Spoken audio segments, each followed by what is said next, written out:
This is that morphine, you stupid doctor. एक बात कहूँ आपसे कि तुम ही मेरी जिंदगी हो, तुम ही मेरा प्यार हो। तूने उससे सगाई की नाजायज तरीके से। आज कैसे मैं अपने ही हाथों से अपना ही यह हाथ काटता हूँ। दोस्तों, आज के टाइम पर भले ही गोविंदा के पास में नई फिल्मों के ऑफर ना हो, वो अपने घर पर खाली बैठे रहते हों, या गोविंदा कभी किसी पॉडकास्ट में या इंटरव्यू में जाकर कुछ ऐसी बातें बोल देते हों जिससे कि लोग उनका मजाक बनाने लगते हों, लेकिन इस बात में भी जरा भी डाउट नहीं है कि गोविंदा हमेशा से ही एक वर्सेटाइल एक्टर रहे हैं और आगे भी रहेंगे। और वैसे आपने गोविंदा की 90s में बनी कई कॉमेडी फिल्में तो टीवी पर आते हुए बैक टू बैक देखी होंगी और इनको एंजॉय भी किया होगा, लेकिन आज मैं इस वीडियो में आपको गोविंदा की कॉमेडी से हटकर एक बहुत ही बेहतरीन और काफी अंडररेटेड फिल्म के बारे में बताने वाला हूं। जो फिल्म उस समय आई थी जब गोविंदा कई बैक टू बैक कॉमेडी फिल्में साइन कर रहे थे, और इन्हीं कॉमेडी फिल्मों के बीच में गोविंदा ने इस सीरियस फिल्म को भी किया था। फिल्म का नाम है आग, और शायद आप में से कई लोगों ने गोविंदा की ये फिल्म देखी भी नहीं होगी, लेकिन साल 1994 में आई फिल्म आग में गोविंदा हमें बिल्कुल एक अलग ही रूप में नजर आए थे, और ये उनकी काफी अंडररेटेड फिल्मों में गिनी जाती है। इसमें गोविंदा हमें बिल्कुल एक ठेठ गांव में रहने वाले आदमी के रोल में नजर आए थे, और इसको उन्होंने इतने बेहतरीन तरीके से निभाया था कि लोगों ने इससे बहुत अच्छे से कनेक्ट किया। और भले ही आज के टाइम पर 90s को गोविंदा की केवल और केवल कॉमेडी फिल्मों के लिए याद किया जाता रहा हो, लेकिन गोविंदा ने इस टाइम पर इन कॉमेडी फिल्मों से ज्यादा एक्शन और सीरियस फिल्मों में भी काम किया है। जहां अगर हम साल 1994 में आई गोविंदा की फिल्मों के ऊपर एक नजर डालें तो आप देखिए कि इनमें कितना वेरिएशन है। जहां 1994 में गोविंदा हमें राजा बाबू जैसी कॉमेडी फिल्म में नजर आए, तो वहीं उसी साल गोविंदा दुलारा और खुद्दार जैसी सीरियस फिल्मों में एक्शन करते हुए नजर आए। तो वहीं इसी साल गोविंदा हमें पुनर्जन्म और सांपों की दुनिया पर आधारित फिल्म प्रेम शक्ति में भी नजर आए। तो वहीं इक्का राजा रानी, आग और ब्रह्मा जैसी सीरियस फिल्मों में नजर आए। तो वहीं बेटा हो तो ऐसा जैसी फैमिली ड्रामा फिल्म में भी नजर आए। मतलब एक ही साल आई उनकी फिल्मों में कितना वेरिएशन है, और इन सारी फिल्मों की शूटिंग गोविंदा बिल्कुल एक ही टाइम पर कर रहे थे। उस समय गोविंदा इतने बिजी एक्टर थे कि अगर सुबह के शिफ्ट में वो अपनी किसी कॉमेडी फिल्म की शूटिंग कर रहे होते थे, तो वहीं शाम को किसी एक्शन फिल्म की शूटिंग कर रहे होते थे। खैर, ये तो बात हुई गोविंदा की अलग अलग फिल्मों के बारे में। चलिए अब बात करते हैं उनकी फिल्म आग के बारे में। ये फिल्म रिलीज हुई थी साल 1994 में 15 अगस्त के वीकेंड पर 12 अगस्त को। आपको बता दें कि फिल्म आग सोनाली बेंद्रे की डेब्यू फिल्म थी, जिसमें सोनाली बेंद्रे की एंट्री लगभग इंटरवल के बाद होती है। हालांकि फिल्म आग के लगभग एक हफ्ते बाद ही सोनाली बेंद्रे की एक और फिल्म रिलीज हुई थी नाराज के नाम से, जिसमें हमें मिथुंदा नजर आए थे, और इसमें सोनाली बेंद्रे की जोड़ी बनी थी अतुल अग्निहोत्री के साथ में। खैर, जब फिल्म आग थिएटर्स में रिलीज हुई थी तो उस समय इसको बहुत ज्यादा स्क्रीन्स नहीं मिल पाई थी। इसका एक रीजन ये था कि इसके लगभग एक हफ्ते पहले ही सलमान खान और माधुरी दीक्षित की फिल्म हम आपके हैं कौन रिलीज हुई थी, और सेम उसी दिन अजय देवगन और तब्बू की फिल्म विजय पथ भी रिलीज हुई थी, जिनको अच्छी खासी स्क्रीन्स मिली थी। जिन दोनों ही फिल्मों के गाने भी काफी पॉपुलर थे, और धीरे धीरे लोग इन फिल्मों को काफी पसंद भी कर रहे थे। तो एक तरफ तो इन दोनों ही फिल्मों का फर्क फिल्म आग के ऊपर भी पड़ा, लेकिन ये वो समय था जब लोग एक्शन फिल्में देखना ज्यादा पसंद कर रहे थे। इस वजह से उस समय कई लोगों ने फिल्म आग को भी काफी पसंद किया था। इसमें गोविंदा के अलावा सोनाली बेंद्रे, शिल्पा शेट्टी, शक्ति कपूर, मोहनीश बहल, गुलशन ग्रोवर, कादर खान, सदाशिव अमरापुरकर और गोगा कपूर नजर आए थे। एक्चुअली ये एक रीमेक फिल्म थी साल 1990 में आई तमिल सिनेमा की सुपरहिट फिल्म मारुथु पांडी की। जो फिल्म साल 1990 में आई थी और तमिल सिनेमा की एक सुपरहिट फिल्म रही थी, और इसी को ध्यान में रखते हुए इसको हिंदी में रीमेक किया गया था। और आपको बता दें कि 90s में भी कई फिल्में साउथ की फिल्मों की रीमेक की जाती थीं, और यहाँ पर वो सुपरहिट होती थीं, लेकिन उस समय लोग इतने अवेयर नहीं थे जितने कि आज के टाइम पर हैं। इस वजह से कई लोगों को कई सालों तक ये पता नहीं चल पाता था कि ये एक रीमेक फिल्म है। खैर, 1990 में आई इस तमिल फिल्म का रीमेक 1991 में कन्नड़ा में भी कोल्लूर कला के नाम से बनाया गया था, और उस समय इसका हिंदी रीमेक भी 1994 की जगह पर पहले 1992 और 93 में ही बनकर कंप्लीट हो जाना था, लेकिन उस समय ऐसा नहीं हो पाया था। इसके बारे में मैं आपको आगे बताऊंगा। तो उस समय इस ओरिजिनल तमिल फिल्म को हिंदी में तैयार किया था सतीश जैन ने, और इसका डायरेक्शन किया था के रविशंकर ने, जो 80s और 90s के एक जाने माने डायरेक्टर रहे हैं। और इसके पहले वो सिंदूर, दिल दरिया, घराना, बेनाम बादशाह और मेहरबान जैसी कई फिल्में बना चुके थे। और आगे के बाद उन्होंने आगे चलकर मेरे दो अनमोल रतन और कुछ तुम कहो कुछ हम कहें जैसी फिल्में भी बनाई थीं। फिल्म को टीना फिल्म्स इंटरनेशनल के बैनर तले डायरेक्टर के रविशंकर के पिता ए कृष्णमूर्ति ने ही प्रोड्यूस किया था। फिल्म का म्यूजिक एल्बम कंपोज किया था दिलीप सेन और समीर सेन ने, लेकिन उस समय इसका म्यूजिक एल्बम आ रहे बाकी म्यूजिक एल्बम के कंपैरिजन में काफी नीचे था और उस समय केवल इसके 1 या 2 गानों के अलावा बाकी गाने ज्यादा पॉपुलर नहीं हो पाए थे। ये गाने थे ये कन्याकुमारी है, आंखों में तुम हो, मैं तेरा मजनू, मुस्कुरा के जियो जिंदगी, अंगियां में अंग ना समाए और तेरा क्या लगता है। गानों के लिरिक्स लिखे थे समीर अंजान ने और इन गानों में आवाजें थीं कुमार सानू, पूर्णिमा, अलका याग्निक, सुदेश भोंसले, हरिहरन, सोनू निगम और ईला अरुण की। एक नज़र डालें इसके बजट और बॉक्स ऑफिस कलेक्शन के ऊपर तो फिल्म का बजट रखा गया था लगभग 1,85,00,000 रुपए और उस समय इंडिया में इसने कलेक्शन किया था लगभग 3,21,00,000 रुपए और वर्ल्ड वाइड में लगभग 5.5 करोड़ रुपए का कलेक्शन हुआ था। और उस समय फिल्म आग बॉक्स ऑफिस पर एक हिट फिल्म रही थी। हालांकि उस समय ये फिल्म बॉम्बे टेरिटरी में उतना अच्छा कलेक्शन नहीं कर पाई थी, लेकिन इसके अलावा बिहार, मध्य प्रदेश, उत्तर प्रदेश और राजस्थान में इसको काफी पसंद किया गया था और उस समय फिल्म आग का कलेक्शन बॉम्बे टेरिटरी से ज्यादा इन्हीं जगहों पर हुआ था, जहां फिल्म को लगभग 160 स्क्रीन्स पर रिलीज किया गया था और ये फिल्म देखने के लिए उस समय थिएटर्स में लगभग 50,27,000 लोग आए थे और ये साल 1994 में पैसे कमाने के मामले में 24वें नंबर पर रही थी।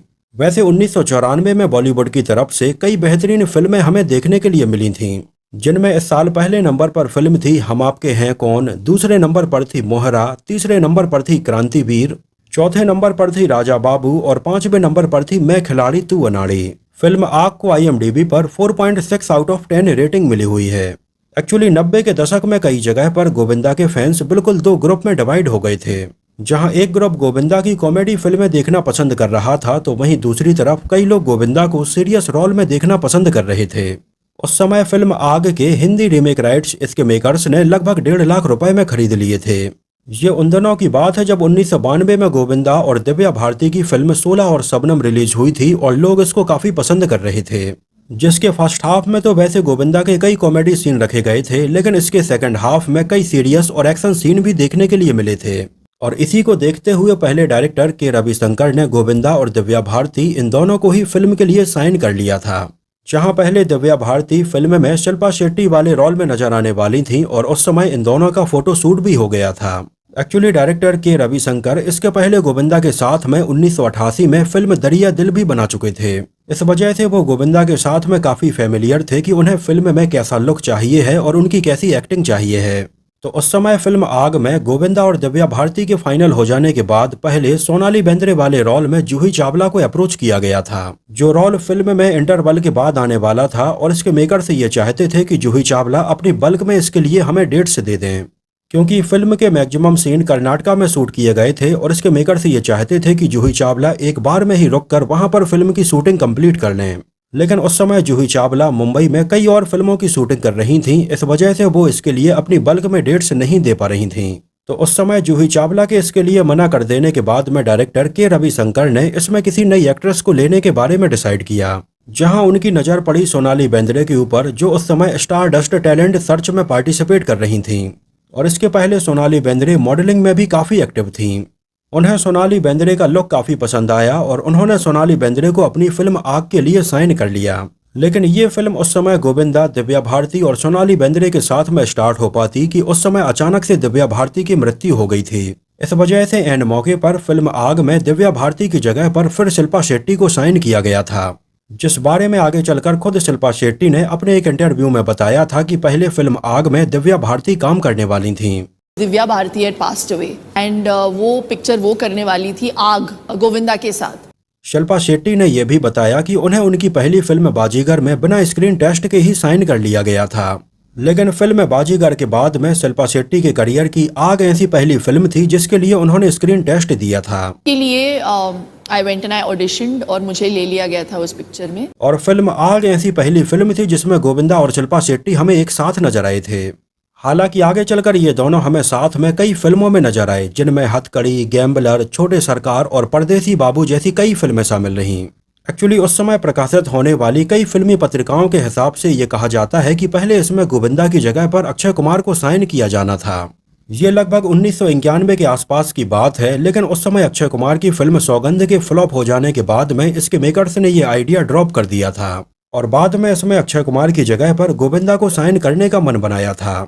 फिल्म आग की अगर शूटिंग लोकेशंस की बात करें तो इसके ज्यादातर सीन बिल्कुल रियल लोकेशंस पर ही शूट किए गए थे।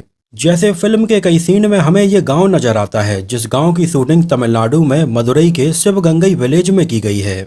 और फिल्म आग में रखे गए कई सीन गोविंदा के साथ में इसी रियल गांव में शूट किए गए हैं। इसके अलावा फिल्म के एक सीन में गोविंदा अपनी बहन को एक किले में बंद किए हुए नजर आते हैं। इस सीन को कर्नाटका के पर्वतामन्ना गुड़ीबेट्टा टेम्पल में शूट किया गया है।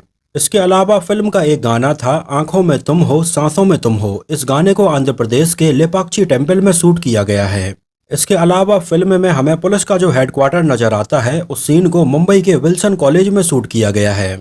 मुंबई का ये कॉलेज बहुत ही फेमस है और कई फिल्मों में इस कॉलेज को एक जेल की तरह, एक अदालत की तरह, पुलिस स्टेशन की तरह और कॉलेज की तरह भी दिखाया गया है। इसके अलावा फिल्म का एक गाना तेरा क्या लगता है को कर्नाटका के बलमुरी वाटरफॉल पर शूट किया गया है। जिस सेम वाटरफॉल पर और भी 90s में आने वाली कई फिल्मों की शूटिंग होती रही है। जैसे फिल्म राजा हिंदुस्तानी का ये गाना कितना प्यारा तुझे रब ने बनाया के कुछ सीन भी इसी वाटरफॉल पर शूट किए गए हैं। इसके अलावा फिल्म का एक सीन था जहां पर एक मंदिर में गोविंदा की शादी हो रही होती है। एक्चुअली इस सीन को रियल लोकेशन पर मुंबई के संन्यास आश्रम में शूट किया गया है। फिल्म आग में गोविंदा ने जिस तरह से ये दो अलग अलग रोल निभाए थे इसके लिए गोविंदा की काफी तारीफ हुई थी। और फिल्म आग का क्लाइमैक्स उस समय कुछ ऐसा था जो लोगों ने बिल्कुल भी सोचा नहीं था कि ये कुछ इस तरह से होगा। तो उस समय फिल्म आग का ये क्लाइमैक्स सीन देखने के बाद भी लोग एकदम शॉक्ड हो गए थे, क्योंकि जिस तरह की इमेज गोविंदा की लोगों के दिलो दिमाग में बनी हुई थी उसके हिसाब से ये रोल काफी अलग था। जहां फिल्म के कई पोस्टर्स के ऊपर जब गोविंदा ये साल ओढ़े हुए और ये डंडा हाथ में लिए हुए नजर आए तो इसे देखने के बाद तो कई लोगों को ऐसा लगा कि शायद गोविंदा इसमें डाकू बने हुए नजर आएंगे, लेकिन ऐसा नहीं था। फिल्म की कहानी काफी अलग, काफी इमोशनल और दिल को बिल्कुल छू लेने वाली थी। और आज इतने साल बाद भी गोविंदा के जो डाई हार्ड फैंस हैं वो इसमें गोविंदा की परफॉर्मेंस काफी पसंद करते हैं। हालांकि उस समय जब ये फिल्म थिएटर्स में रिलीज हो गई और फाइनली सोनाली बेंद्रे ने जब ये फिल्म देखी तो वो ये देखने के बाद काफी अपसेट हो गई थी, जिसको लेकर सोनाली बेंद्रे का ये कहना था कि डायरेक्टर ने उन्हें कुछ ऐसा बताया था कि पहले उनका रोल कुछ अलग टाइप का होने वाला है, लेकिन जिस तरह से सोनाली बेंद्रे ने फाइनल फिल्म में अपने इस रोल को देखा ये उन्होंने बिल्कुल भी एक्सपेक्ट नहीं किया था। इस बारे में उनका ये कहना था कि फिल्म के मेकर्स ने पहले उन्हें उनके रोल के बारे में कुछ और ही बताया था, लेकिन फाइनल फिल्म में ये कुछ और ही रखा गया।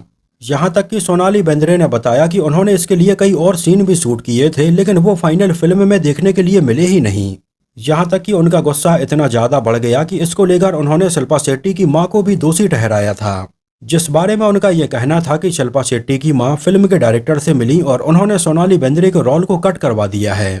खैर अब इस बात में कितनी सच्चाई है इस बारे में ज्यादा कुछ नहीं कहा जा सकता है, लेकिन फिर भी सोनाली बेंद्रे को उस समय फिल्म आग में काम करने के लिए lux new face of the year का फिल्म फेयर अवार्ड और बेस्ट फीमेल डेब्यू के लिए स्क्रीन अवार्ड भी दिया गया था। इसके अलावा फिल्म आग के जब कई सीन इस गांव में शूट किए जा रहे थे तब उस समय हमें कई पुरानी फिल्मों के पोस्टर लगे हुए भी नजर आते हैं। जैसे इस सीन में आप देखिए जहां हमें पीछे दीवार पर फिल्म मीरा का मोहन का पोस्टर लगा हुआ नजर आता है, जिस फिल्म को भी के रविशंकर ने ही डायरेक्ट किया था, जिसमें अविनाश वाधवान और अश्विनी भावे हमें नजर आई थीं। इसके अलावा सदाशिव अमरापुरकर वाले इस सीन में भी हमें फिल्म बेनाम बादशाह का ये पोस्टर लगा हुआ भी नजर आता है, जिस पर अनिल कपूर हमें नजर आ रहे हैं, जिसको भी के रविशंकर ने ही डायरेक्ट किया था। और इसके प्रोड्यूसर के तौर पर हमें इसके पोस्टर पर उनके पिता ए कृष्ण मूर्ति का नाम भी साफ साफ दिखाई दे रहा है। तो इस तरह से इस गांव में अलग अलग सीन्स में और भी कई पोस्टर हमें नजर आते हैं। फिल्म आग मैंने काफी पहले अपने फ्रेंड के घर टीवी पर आती हुई देखी थी और मुझे ये फिल्म काफी पसंद भी आई थी। और मुझे लगता है कि अगर उस समय फिल्म में एक दो गाने थोड़ी कैची टाइप के रखे जाते तो शायद ये फिल्म और अच्छा कलेक्शन कर पाती। वैसे आप लोगों को गोविंदा की फिल्म आग कैसी लगी थी, और अगर आप में से किसी ने इसको थिएटर में देखा हो तो हमें थिएटर का नाम और शहर का नाम भी जरूर बताना। तो फिलहाल के लिए इस वीडियो में इतना ही। अगर ये वीडियो आपको पसंद आया हो, मेरी मेहनत आपको पसंद आई हो, तो इसको प्लीज लाइक करके मुझे इस बात का जवाब जरूर दीजिए। तो मिलते हैं किसी नए वीडियो में कुछ और ऐसी ही इंटरेस्टिंग और रोचक बातों के साथ।